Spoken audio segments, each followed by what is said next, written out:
सो बच्चा party electrochemistry part 2 most important वो 10 numerical जिनको करके मिनिमम टाइम पर मैक्सिमम प्रिपरेशन कैसे हो सकती है भाई। अगर मेरी 2 वीडियो देख ली ना भाई, तुम्हारा दिन बन जाएगा।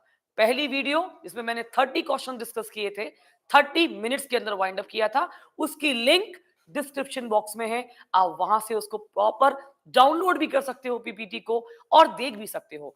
और आज की तो लेक्चर में मैं क्या लेके आई हूं तुम्हारे लिए, तुम्हें मजा आ जाएगा। क्योंकि सिर्फ क्वेश्चन बताऊंगी नहीं, उनका solution, log, anti log, anti log without calculator.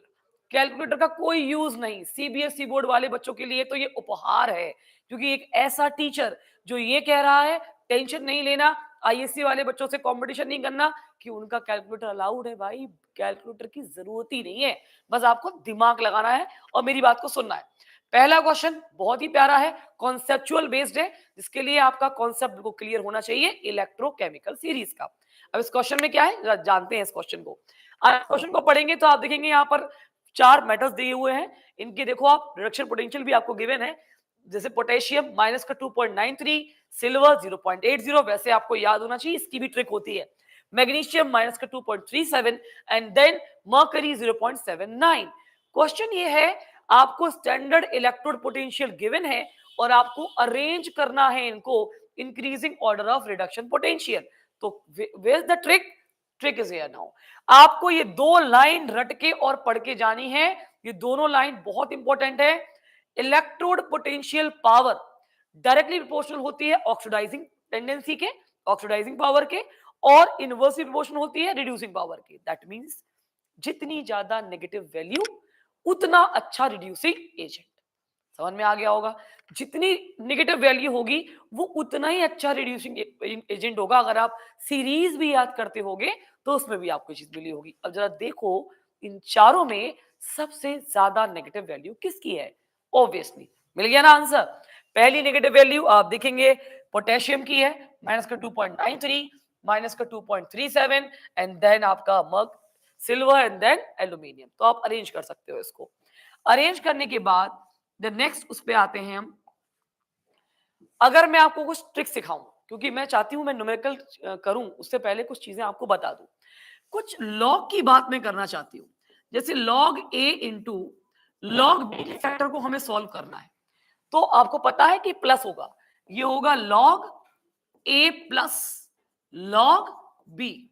मान लो हमको लॉग की पावर बेस 10 ए अपॉन बी के फैक्टर को लिखना है, तो लॉग ए माइनस लॉग बी होगा। अगर लॉग ए की पावर बी दिया है, क्या होगा बेटा ये बी लॉग ए। अचानक इलेक्ट्रोकेमिकल सीरीज का क्वेश्चन कराकर मैं ये लॉग की सीरीज पर क्यों लेके आ गई हूं, मैं लॉग के क्वेश्चंस क्यों करा रही हूं, अभी आपको समझ में आ जाएगा कि मैम ऐसा क्यों कर रही है। मैम ऐसा इसलिए कर रही है कि नेक्स्ट लाइन में आपको उसकी बहुत जरूरत पड़ने वाली है। देखिए ये दिया हुआ है आपको प्रॉपर एक इलेक्ट्रोड पोटेंशियल का, प्रॉपर एक न्यूमेरिकल नर्स इक्वेशन का। अच्छा ये बताइए ये कैसे फाइंड आउट होगा कि इसमें नर्स इक्वेशन लगनी है। तो एक झलक देखनी है आपको अपने एग्जामिनेशन में। अगर दोनों मेटल की कॉन्सेंट्रेशन वेरी कर रही है तो वो नॉन स्टैंडर्ड कंडीशन में ही सॉल्व होगा। और नॉन स्टैंडर्ड कंडीशन में नर्स लगती है भाई, कैसी बड़ी बात कर रहे हो। सुनो भाई, मैग्नीशियम का 0.011, यहां देखो 0.0001, कैसे सॉल्व होगा? बहुत इजी है, आपको कुछ भी करने की जरूरत नहीं है। अगर इसको हम सॉल्व करते हैं तो आप देखेंगे नेक्स्ट, देखिए ये इसका सोल्यूशन है। लेकिन मैं चाहती हूं ये सोल्यूशन मैं आपको सिखाऊं। ये आप इसको देख रहे हो बट जो मैं पढ़ाऊंगी वो कुछ अलग ही होगा। ऐसे मान के चलो आपको ई सेल निकालना है। ई सेल में आपने ई नॉट सेल निकाला, माइनस किया, कॉपर में से आपने माइनस किया इसको। जब माइनस करोगे तो कितना आ रहा? 2.7 आ रहा। फिर माइनस का आपको क्या रखना है? 0.0591। तो मैं सिखाती हूँ 0.06 रख लिया करो। 591 को आप 6 मान लो। यहां नंबर ऑफ इलेक्ट्रॉन कितने हैं? 2। लॉग की पावर यहां आएगी बेस 10। प्रोडक्ट आपका मैग्नीशियम है और कॉपर आपका रिएक्टेंट में आएगा, तो प्रोडक्ट का कंसंट्रेशन कितना है आपको पता होगा। उसमें आपको पता था 0.0001। नीचे क्या था? 0 पॉइंट, इसमें एक जीरो मैंने बढ़ा दिया, थोड़ा सा जीरो हम कम कर दें। चलो 0.001। नीचे क्या था? 0.0001। अगर हम इस पॉइंट को शिफ्ट करेंगे तो क्या हम इसको ऐसे लिख सकते हैं? Yes ma'am. अगर हम इस पॉइंट को यहां शिफ्ट करेंगे, क्या हम इसको ऐसे लिख सकते हैं? Yes ma'am. अगर नेगेटिव की पावर ऊपर जाएगी तो प्लस हो जाएगी? Yes ma'am. अब 4 में से 3 को माइनस करोगे तो कितना आ गया? पावर में 1। और पावर में 1 आया तो आपको अभी फैक्टर में हमने पढ़ाया था log a की पावर b, तो वो एक आपका आ जाएगा आगे। जब आगे आएगा इसको आपने डिवाइड किया, 0.03 लगभग आया, इसको सॉल्व कर लिया, लगभग आपका ये आंसर आएगा। थोड़ा बहुत रेंज में फर्क आएगा लेकिन आपका आंसर बिना कैलकुलेटर के और बहुत जल्दी सॉल्व हो जाएगा। और आपको खुद में इत्मीनान होगा कि वाह यार, कितनी जल्दी रैपिड हम इलेक्ट्रोकेमिस्ट्री के न्यूमेरिकल, वो भी लॉग वाले, हम नर्स इक्वेशन को सॉल्व कर रहे हैं। और आपको कहीं ना कहीं एक बहुत बड़ी तसल्ली हो जाएगी कि हाँ मैं क्या पढ़ रहे हैं। आते हैं चलिए नेक्स्ट पे। नेक्स्ट आप देखेंगे फिर से आपका इलेक्ट्रोकेमिकल सीरीज का न्यूमेरिकल खुल गया, बस कुछ ट्विस्ट है यहाँ पर, कुछ चीजें अलग है। कैसे अलग है जरा पढ़ते हैं। कैडमियम और जिंक का यहाँ पर एक इलेक्ट्रोड सेल बना के दिया हुआ है, आइडेनियल सेल, और दोनों के रिडक्शन पोटेंशियल भी दे दिए हैं। ठीक है भाई, पूछ क्या रहे हैं? गिब्स फ्री एनर्जी पूछ रहे हैं, और क्या पूछ रहे हैं? केसी पूछ रहे हैं। गिब्स फ्री एनर्जी का फॉर्मूला बहुत आसान है, आपको पता होगा, स्टैंडर्ड कंडीशन में भी और नॉन स्टैंडर्ड कंडीशन में भी। आप देखिए minus n F E not cell, n का मतलब नंबर ऑफ इलेक्ट्रॉन। फेराडे की वैल्यू तो किसको याद नहीं है? सबको याद है, 96500। ई नॉट सेल कैसे निकालेंगे? तो ई नॉट सेल निकालेंगे ई कैथोड माइनस ई एनोड। तो आप देखिए कैथोड माइनस एनोड करके 0.36 हमने निकाल लिया है, यहां माइनस का 2, फेराडे की वैल्यू 0.36, और हमारे पास डेल्टा जी आ गया। और याद रखना, अगर सेल स्पॉन्टेनियस है तो गिब्स फ्री एनर्जी नेगेटिव ही आनी चाहिए और पोटेंशियल पॉजिटिव आना चाहिए, यह आपको पता होना चाहिए। साइन कन्वेंशन पर हमको बहुत ध्यान देना होता है कुछ चैप्टर्स में। देन जब हम केसी की बात करते हैं तो हम सेम इक्वेशन से चलते हैं और केसी को निकालते हैं। जो फॉर्मूला है मैं यहां पर आपको थोड़ा सा हाईलाइट करती हूं, लॉग केसी बराबर, अब आप देखेंगे यहां पर E not cell into N divide by 0.0591। अब आपने कितना निकाला था? आपने निकाला था 0.36। नंबर ऑफ इलेक्ट्रॉन कितने थे? 2। यहां क्या रखा? 0.0591। जब इसको आपने सॉल्व किया, लॉग केसी निकाला, तो ये आ रहा है लगभग 12.80। ठीक है। प्रॉब्लम, अगर लॉग केसी की जगह वो सिर्फ इक्विलिब्रियम कांस्टेंट पूछें तो आपको लॉग हटाना पड़ेगा। आपको लॉग हटाने के लिए उसकी एंटी पार्टी लेनी पड़ेगी, मतलब एंटी लॉग लेना पड़ेगा। अब बच्चा कहता है मैम लॉग केसी को हटाने के लिए यहाँ पर एंटी लॉग लेना है, हम क्या करें? मर गए, हाय तौबा। कोई तौबा नहीं, कोई गाना नहीं गाना है, कोई तौबा तौबा नहीं करनी है आपको, सिर्फ मेरी बात को सुनना है और क्विक आपको पता चल जाएगा एंटी लॉग कैसे निकलता है। पॉइंट के आगे जो भी वैल्यू होगी बेटा उसको पावर में चढ़ाना है, यहां मल्टीप्लाई का साइन लगाना है, और पॉइंट के बाद की वैल्यू को थोड़ा सा रिकॉल करना है। और आपको log 1 से लेके log 10 की वैल्यू याद होनी चाहिए। log 1 की वैल्यू 0 होती है, log 10 की वैल्यू 1 होती है, log 2 की वैल्यू 0.3 होती है, log 8 की वैल्यू 0.9 होती है, log 9 की वैल्यू 0.95 होती है। ओ बाबा, मैम आपने तो ऐसे ऐसे बता दिया। तो बेटा ऐसे आपको भी याद करना है, अगर आप याद कर लेंगे तो कैलकुलेटर की जरूरत नहीं पड़ेगी। तो 0.18 लगभग वैल्यू जो आपकी जा रही है वो कहां जा रही है? आपका लगभग आप अगर खुद रेंज मारोगे, रेंज देखोगे तो लगभग 0.1, तो 0.30, 0.47, 0.6, 0.69, ये सारी वैल्यू आपने याद करी होगी, है ना? तो 0.18 लगभग 1 के आसपास की आप वैल्यू याद कर सकते हो कि हाँ 0.3 से तो स्टार्ट हो जाती है 2 की वैल्यू, तो 1 और 2 के बीच का कुछ ऐसा आंसर इसका होगा। जो भी वैल्यू होगी वो आपको इधर लिखनी होती है, जो भी वैल्यू यहां पर होगी। मान लो यहां होता 0.3, तो आप क्या करते? 2.0 कर देते हैं यहां पर, क्योंकि आपको वैल्यू याद है। अगर यहां होता 47, तो आप यहां पर क्या करते? आप 3 करते, 3.0, 3.1 समथिंग, 3.1 इंटू 10⁻12 कर देते। बस लॉग की वैल्यू आपको याद करनी पड़ेगी, पॉइंट के आगे जो भी वैल्यू लिखी हुई है उसे पावर में लगाना पड़ेगा और आपका एंटी लॉग आ जाएगा। इतना आसान है, कोई बड़ी बात नहीं है। अगर दिमाग लगाओगे तो क्वेश्चन करना बहुत आसान है। एक और नर्स का क्वेश्चन लेते हैं, बहुत प्यारा क्वेश्चन है ये, मोस्ट प्रिडिक्टेड क्वेश्चन है, क्योंकि इस बार कॉम्पिटेंसी लेवल अगर उन्होंने बढ़ाया तो वो कंसंट्रेशन निकलवाएंगे, वो तुमसे पोटेंशियल नहीं निकलवाएंगे। वो तुमसे ई नॉट नहीं निकलवाएंगे, वो तुमसे कॉन्सेंट्रेशन निकलवाएंगे कि तुम सॉल्व कर सकते हो या नहीं गिवन टाइम में। तो वही क्वेश्चन मैं आपके लिए लेके आई हूं। यहां पर कॉन्सेंट्रेशन आपको निकालना है। Calculate the H ion concentration of the solution, this is the cell is given. Clear? जब इसको आप सॉल्व करोगे तो नर्स इक्वेशन ही लगेगी आपकी। यहां निकल आएगा आपका रिडक्शन पोटेंशियल 0.0591, जिसको 0.6 डिवाइड बाय 2, इलेक्ट्रॉन 2 है, आप ले सकते हो। और यहां ऊपर रखना पड़ेगा आयरन, नीचे रखना पड़ेगा हाइड्रोजन। जो मेन याद रखना है वो याद ये रखना है, यहां पर 2 लगेगा, इसकी कॉन्सेंट्रेशन में स्क्वायर जाएगा। ये आपको याद रखना है कि इसकी कॉन्सेंट्रेशन में क्या जाएगा, स्क्वायर जाएगा। ये देखिए एक्स स्क्वायर लिखा हुआ है। अगर 50 कॉपियां 45 का एक स्क्रिप्ट का बंडल होता है, जब वो बंडल ओपन होता है, क्योंकि मैं बोर्ड की कॉपियां चेक करती हूँ, बोर्ड के पैटर्न में हूं, बोर्ड लेवल पर ही बात करती हूँ, इतने टाइम से क्वेश्चन, मतलब आप मान के चलिए एक बड़े प्लेटफॉर्म पे खड़े होकर बोलने के लिए एक बड़ा एक्सपीरियंस चाहिए होता है।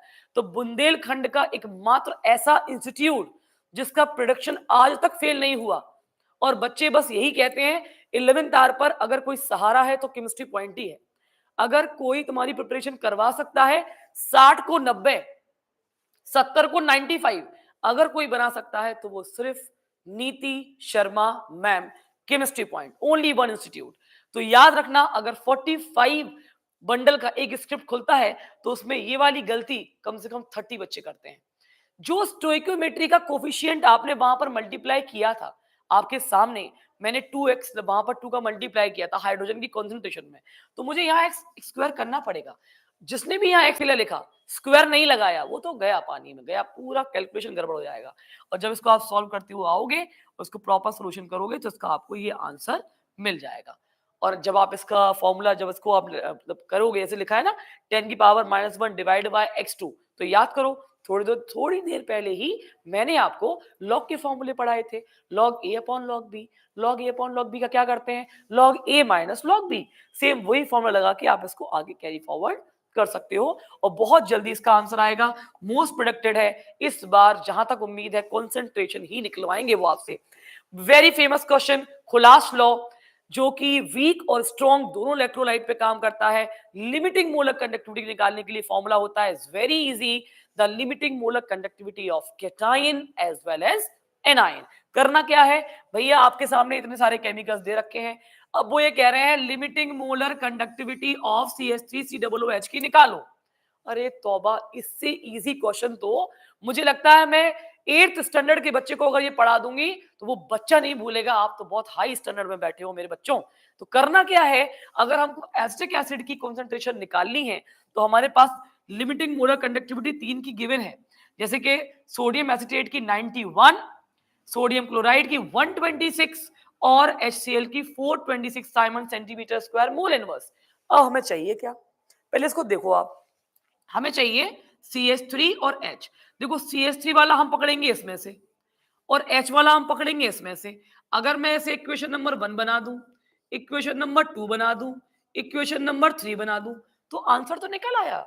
कैसे निकल आया, क्योंकि तुम्हें इस वाली पार्टी से कुछ चाहिए और इस वाली पार्टी से कुछ चाहिए, तो इन दोनों पार्टियों को तुम्हें जोड़ना है यार, इन दोनों पार्टियों को जोड़ दो।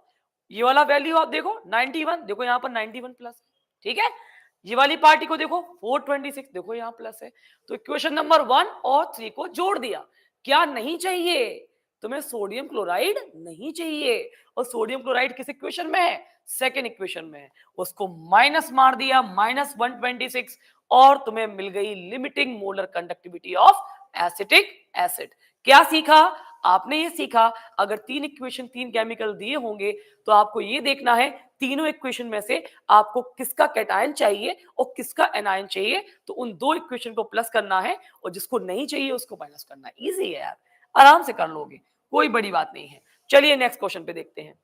आप खुद देख लीजिए, नेक्स्ट क्वेश्चन भी लिमिटिंग मोलर कंडक्टिविटी पर है। मुझे लगा एक नहीं एक आध 2 और वैरायटी देनी चाहिए बच्चों को, थोड़ा और अच्छा इंक्रीज हो कंटेंट उनका। 10 क्वेश्चन इतने इतने यूनिक हो, जब ये वीडियो रिलीज हो और आपके पास आए तो आपको मोस्ट प्रोडक्टिव लगे, आपको लगे कि यार क्या प्रोडक्टिव कंटेंट है, बस यही पढ़ लिया तो लाइफ जिंगल वाला हो जाएगी इलेक्ट्रोकेमिस्ट्री में।